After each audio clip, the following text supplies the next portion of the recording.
दर्शक बंधु जानते आप दुईटी गुरुत्वपूर्ण खबर से दुईटी गुरुत्वपूर्ण खबर भितर प्रथम खबरटी हूँ पश्चिमबंग जितने बीजेपी बड़ रणनीति ममता गड़ भांगा सिक्रेट प्लान।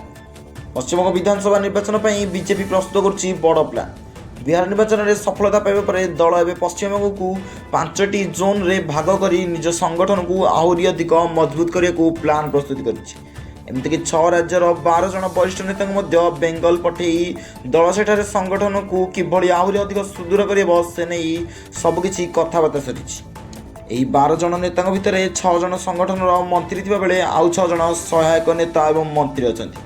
बीजेपी लक्ष्य रही समय 75% बूथ रे किभली दल को आहरी अधिक संगठित कर खास यही सब बूथ रे दल भोट शेयर केमिति अधिक वृद्धि पाई से नहीं रणनीति प्रस्तुत कर।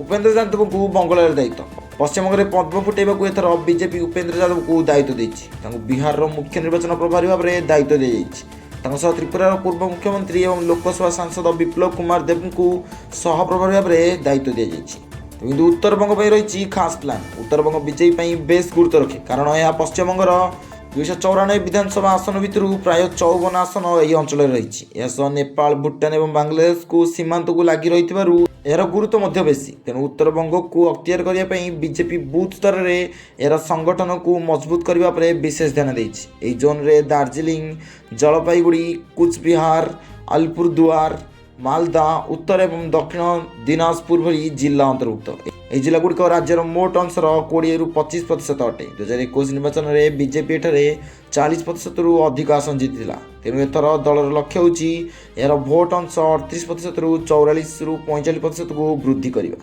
तेणु जान रखा उचित जे बीजेपी 5 मासिया अभियान नवेम्बर 2025 एप्रिल 2026 पर्यटन चलो।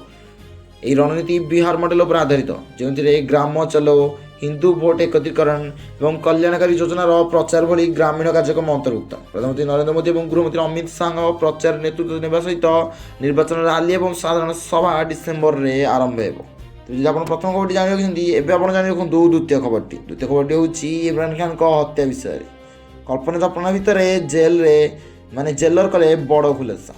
कारागार में पूर्वतन पाकिस्तान प्रधानमंत्री इमरान खान हत्या संपर्क में कल्पना जल्पनार आलोचना सृष्टि करिछि। परिस्थिति एपरि स्थिति में पहुंची जे पाकिस्तान शाहबाज शरीफ सरकार एवं आगू बढ़ी प्रतिक्रिया देवाक बाध्य होइछन्ति। जेल प्रशासन बुधवार विलंब राति एक सरकारी विबृत्ति जारी करिछि। अधिकारी माने कहिछन्ति जे पीटीआई प्रतिष्ठाता को जेल बाहर को निया जाय नहीं एवं से संपूर्ण सुस्थ थिले। प्रशासन स्पष्ट करिछि स्वास्थ्य अवस्था विषय अनुमान मौलिक भाव में मिथ्या एवं से संपूर्ण चिकित्सा पाउछन्ति। इमरान खान अगस्ट 2023 ठारू जेल अच्छी और दुर्नीति ठारू आतंकवाद पर्यंत अनेक अभियोगर सम्मुखीन होती। इस समय पाकिस्तान प्रतिरक्षा मंत्री ख्वाजा आसिफ दावी कर इमरान खान जेल रे अत्यंत आरामदायक सुविधा पाँच। से कहते मिलुवा खाद्य 5 तारका होटेल अपेक्षा आहरी भल। पाखे एक टीवी प्रिय चैनल व्यायाम मेसीन और एक डबल बेड एवं एक मखमल गदी थिला। आसिफ जेल रे समय को मन पकई कहते जे से शीत राति केवल 2टी कंबल सहित ठंडा महल बिताई और गरम पानी उपलब्ध नाला। से कहते इमरान खान कारागार लाउड स्पीकर रे वाशिंगटन आरोना भाषण शुणा उचित। यह समय इमरान खान भौणी आलिमा खान नेतृत्व में आड़ियाला जेल बाहर चली धारणा शेष में बुधवार दिन शेष होता। बहु घंटा धरी चली प्रतिवाद और बहु संख्यक पाकिस्तान तेहरिक ए इंसाफ पीटीआई समर्थक सामिल थे। यह किसी घंटा धरी चली पुलिस सहित सफल आलोचना पर प्रतिबादकारी मैंने शांतिपूर्ण भाव में छत्रभंग देते। ARY न्यूज अनुजाई पुलिस अधिकारी मैंने प्रतिवाद स्थल में अलीमा खान और पीटीआई नेता मान सहित प्रारंभिक आलोचना करते। प्रतिश्रुति दिया जे अलीमा खान एवं परिवार को आज एवं आसंता मंगलवार दिन इमरान खान को भेटा अनुमति दिया। प्रतिश्रुति पाइबा परिवार प्रतिवाद समाप्त करने को निष्पत्ति नहीं। पूर्व विरोध समय अलीमान खान कहते जे भाई को भेटा अनुमति न मिला पर्यंत से स्थान छाड़े नहीं। से अभियोग करते इमरान खान को एकांक्षी बदी कर जहाँ अन्याय एवं बेआईन। से कहते परिवार शांतिपूर्ण भाव में से अधिकार दाबी करते जेकोसी प्रकार चाप भूल था। अलीमान प्रतिवाद को नाटक बोली कहूँ लोक आक्रमण करते। से पचारे जदि यह सब नाटक तेरे एत बड़ पुलिस मुतयन कहीं।